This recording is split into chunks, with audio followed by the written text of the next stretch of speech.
देखो स्टूडेंट, जो next property मैं आपको पढ़ा रहा हूँ वो है property of three parallel lines and their transversals. तो इस थ्योरम का स्टेटमेंट देखो आपके स्क्रीन पर है कि एक्चुअली स्टेटमेंट में क्या कहा है वो पहले हम समझ लेंगे, फिर diagram, then given to prove as usual हमारा जो प्रोसीजर है मैं आपको एक्सप्लेन करूँगा। ठीक है, तो I am going to read the ratio of intercepts made by three parallel lines on a transversal is equal to the ratio of the corresponding intercepts made by the same parallel lines on any other transversal। ठीक है, तो ये जो statement है अभी इससे सबसे पहले हमें डायग्राम निकालनी है, then we can proceed further. तो देखो स्टूडेंट्स, इस जो स्टेटमेंट में बोला है कि the ratio of intercepts made by three parallel lines and that on a transversal, तीन पैरेलल लाइंस है और एक ट्रांसवर्सल है बोले। So let us draw three parallel lines. मैं यहाँ पे क्या करता हूँ, तीन पैरेलल लाइंस ऐसे ड्रॉ करता हूँ। सबसे पहले देख, these are three parallel lines, statement में बोला है। इनको हम यल यम यन से रिप्रेजेंट करेंगे। अभी स्टूडेंट्स देखो, उन्होंने क्या बोला है कि थ्री पैरेलल लाइंस से इंटरसेप्ट्स बने एक ट्रांसवर्सल पे। अभी ट्रांसवर्सल क्या होती है, ऐसी एक लाइन जो दूसरे दो या फिर दो से ज़्यादा लाइंस को अलग अलग पॉइंट्स में, डिस्टिंक्ट पॉइंट्स में इंटरसेक्ट करती है। तो देखो ये हो गए ट्रांसवर्सल, ठीक है ना। देखो लाइन यल यम यन, ये तीनों लाइंस को ये इंटरसेक्ट करके जा रही है ट्रांसवर्सल, तो इसे मैं T1 से रिप्रेजेंट करूँगा। और सपोज A, B और C ये तीन पॉइंट में इंटरसेक्ट करती है, तो इसे कहते हैं ट्रांसवर्सल। ठीक है ना। अभी उन्होंने क्या बोला कि ये जो ट्रांसवर्सल पे इंटरसेक्ट्स बने तो उनका रेशो जो दूसरे ट्रांसवर्सल है किसी भी एनी अदर यानी कोई भी दूसरे ट्रांसवर्सल पे इन्हीं तीन पैरेलल लाइंस ने बनाए वाला रेशो इक्वल रहता है। यानी कि और एक ट्रांसवर्सल का जिक्र है यहाँ पे, तो मैं क्या करूँगा, इधर से दूसरी एक ट्रांसवर्सल निकालूंगा। तो ये हो गई सेकंड ट्रांसवर्सल, इसे मैं T2 से रिप्रेजेंट करूँगा। A B C, ये हो गया D E and this is F। ठीक है ना। तो ये रेशो इक्वल होते हैं, कौन से रेशो हम वो बाद में देखेंगे। फिलहाल के लिए ये पैरेलल लाइंस और उनके ट्रांसवर्सल, बस ये हो गए हमारी फिगर, जो कि आपको एक मार्क दे सकती है। आपके बोर्ड एग्जाम में आया तो फिगर ड्रॉ करने के लिए भी मार्क्स होते हैं। ठीक है ना। अभी हम गिवन लिखेंगे। जो फर्स्ट स्टेप होती है हमारी वो होती है रिटर्न में गिवन। एक्चुअल में तो फर्स्ट स्टेप डायग्राम है, फिर गिवन। अभी तीन पैरेलल लाइंस और उनके ट्रांसवर्सल के बारे में हमें लिखना होगा। हमने कौन से पैरेलल लाइन लिए, देखो LMN, तो मैं यहाँ पे लिखूँगा line L is parallel to line M which is also parallel to line N. ठीक है ना। तो ये हो गया हमारा गिवन, और उसमें हमें लिखना भी है T1 and T2। T1 and T2 are their transversals. ठीक है ना, ये ट्रांसवर्सल्स है इनके। बस जो गिवन है वो आपके ओन लैंग्वेज में भी लिखेगा, आप लिखोगे तो भी चलेगा। बस ट्रांसवर्सल कौन से और पैरेलल लाइंस कौन से वो लिख दो, ये हो गया गिवन। ठीक है ना। अभी देखो तो टू प्रूव में क्या है, T1 and T2 are their transversals, ये ABC भी लिख देंगे मैं। Which intersect them at points ABC में इंटरसेक्ट करता है एंड DEF में इंटरसेक्ट करते हैं रिस्पेक्टिवली। ठीक है ना। अगर आपको आपके स्कूल के टीचर बोले कि कौन से पॉइंट्स हो तो लिखे, नहीं तो वो भी लिख दिया मैंने, ABC और DEF में रिस्पेक्टिवली इंटरसेक्ट करते हैं। ये होगा हमारा गिवन। अभी गिवन के बाद क्या रिजल्ट मिलता है इस थ्योरम से, इस प्रॉपर्टी से, वो हमें लिखना होता है टू प्रूव में। अभी देखो एक्चुअल में टू प्रूव क्या है वो बहुत से बच्चों को इस प्रॉपर्टी में या समझ में ही नहीं आता, क्योंकि ऐसे ऐसे वर्ड ज्योमेट्री के यूज़ किए वाले थे। तो देखो एक सिंपल लैंग्वेज में बताता हूँ। उन्होंने बोले the ratio of intercepts made by three parallels. अभी इंटरसेप्ट का मतलब होता है इंटरसेप्ट यानी कट करना, उसके पार्ट्स बनाना। ठीक है ना। ये जो तीन पैरेलल लाइन है उन्होंने ये जो ट्रांसवर्सल है उसके यहाँ पे देखो पार्ट्स बनाए, उसके टुकड़े किए, देखो यहाँ पे पार्ट्स बनाए, उसके कट्स किए। तो ये दो पार्ट्स बने, देखो हमारे एक बन गया AB और दूसरा इंटरसेप्ट बन गया BC। तो ये जो पार्ट्स बनते हैं, जो टुकड़े बनते हैं, इन कट्स को इंटरसेप्ट कहा जाता है। ये बहुत से बच्चों को पता ही नहीं होता, बस सर ने लिख दिए और छाप दिए, मैं तो रोटिंग किए। तो ऐसे नहीं चलेगा, पहले समझ लेते जो अच्छे से।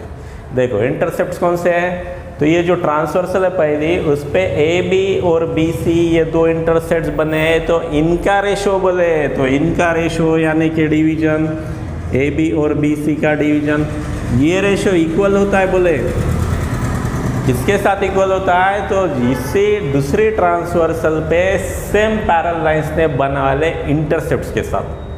देखो इधर इस ट्रांसवर्सल पे इंटरसेप्ट कौन से बनेंगे, यहाँ पे DE है और यहाँ पे EF है, तो इनका रेशो DE और EF, तो ये जो रेशो है DE और EF AB और BC के साथ इक्वल है। क्लियर? तो ये हो गया हमारा 2 प्रूफ।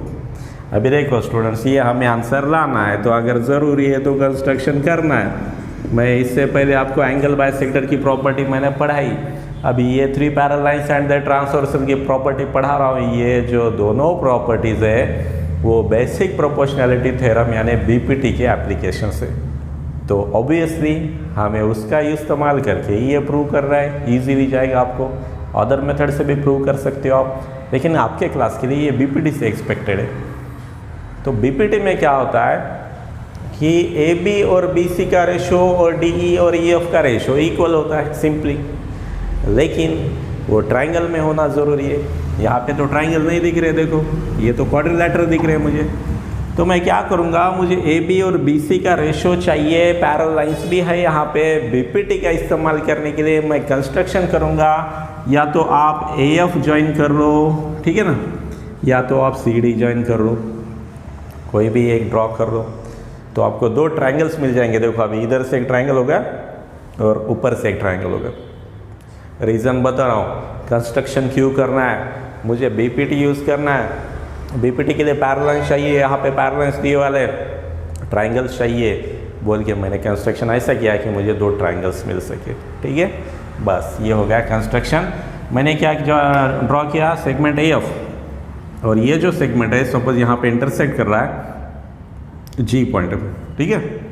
तो कंस्ट्रक्शन लिख देंगे, ड्रॉ सेगमेंट। कौन सा सेगमेंट ड्रॉ किया मैंने, AF विच इंटरसेक्ट, ये इंटरसेक्ट कर रहा है किसे, BE को, या फिर लाइन M को बोल सकते, line M at point G। ठीक है, बस आसान लैंग्वेज में आसान तरीका, दुनिया का सबसे ईजीएस्ट मेथड में आपको बता रहा हूँ। बस प्रैक्टिस करना आपका काम है, तो आपको मैथ सबसे बेस्ट सब्जेक्ट लगेगा। जिन बच्चों की अंडरस्टैंडिंग क्लियर नहीं होते, जिन्हें अच्छे से पढ़ाया नहीं जाता, या फिर उनके कंसेप्ट क्लियर नहीं होते, उन्हें मैथ हार्ड लगता है, इसलिए वो मैथ से दूर भागते। लेकिन जिनके कंसेप्ट अच्छे होते हैं, उन्हें मैथ सबसे बेस्ट सब्जेक्ट लगेगा। तो आपको भी लगेगा, लेकिन जो बता रहा हूँ वो अच्छे से प्रैक्टिस करो, then you will be better at math. ठीक है, अभी देखो स्टूडेंट, नेक्स्ट स्टेप प्रूफ लिखना है हमें। ये आंसर क्यों आया, कैसे आया, वो यहाँ पे लिखना है, विथ रीज़न लिखना है मुझे।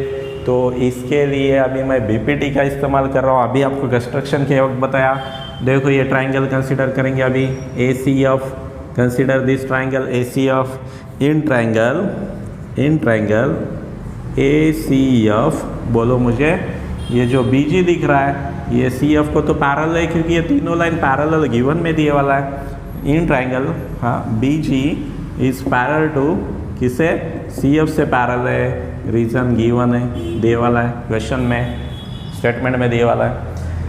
ट्राइंगल है उसमें पैरेलल है ये पार्ट, तो BPT थ्योरम क्या बोलता है, AB अपॉन BC, AB और BC का रेशो, और इधर से AG और GF का रेशो, AB और BC का रेशो, और राइट साइड में AG और GF का रेशो इक्वल होता है। इसका reason by basic proportionality theorem, आपको BPT उसका रीज़न लिखना है।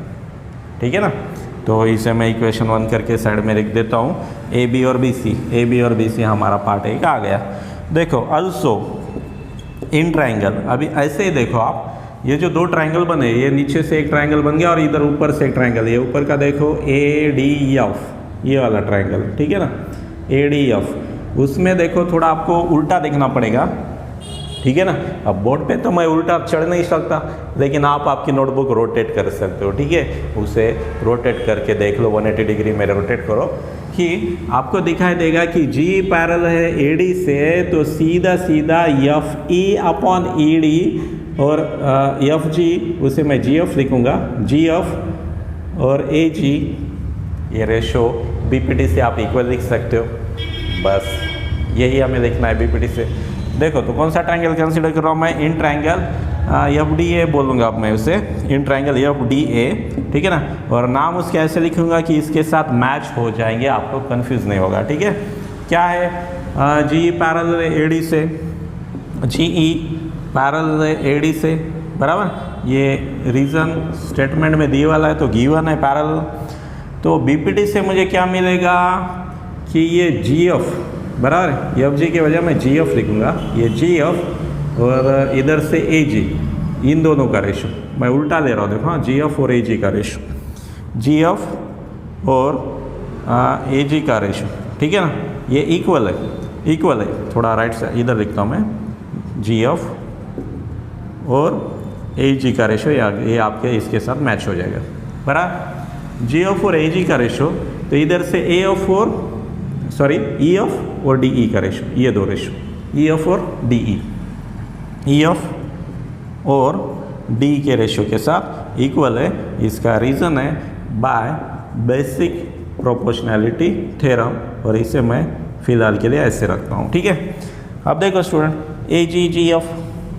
AGGF खाली उल्टा करो, उसे बोलते हैं इन्वर्टेंडो। क्या बोलते हैं, इन्वर्टेंडो। रेसिप्रोकल भी बोल सकते हो, उसे रेसिप्रोकल करो। DE उसके नीचे लिखो EF, इधर से AG, उसके डिनोमिनेटर में GF। मैंने क्या किया, इन्वर्टेंडो उल्टा किया, रेसिप्रोकल किया।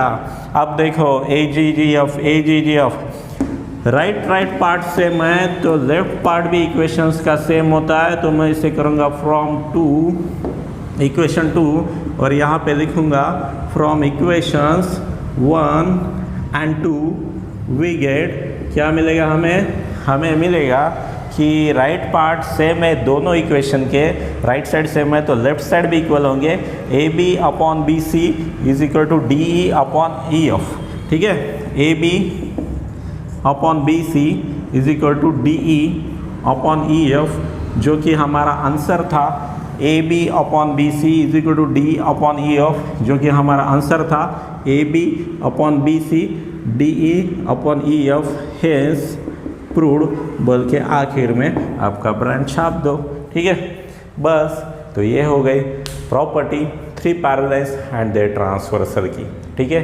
अब ये अच्छे से प्रैक्टिस करो। अगर ये आपको आ जाएगा तो इसके आगे आपको जो आपके बुक में प्रैक्टिस सेट में प्रॉब्लम दिए वाला एक्सरसाइज में, वो भी आपको आसानी से आ जाएंगे। इसकी प्रैक्टिस करना ज़रूरी है। अलजेब्रा में आप practice set exercise directly solve कर सकते हो, कभी कुछ नया कंसेप्ट है तो पढ़ सकते हो पहले, लेकिन ज्योमेट्री के तो कंपलसरी प्रैक्टिस सेट के पहले दिए वाले थ्योरम्स प्रॉपर्टी पढ़ना ज़रूरी है। और ये आएगा तो प्रैक्टिस सेट में की प्रॉब्लम आपको आसानी से आ जाएंगे।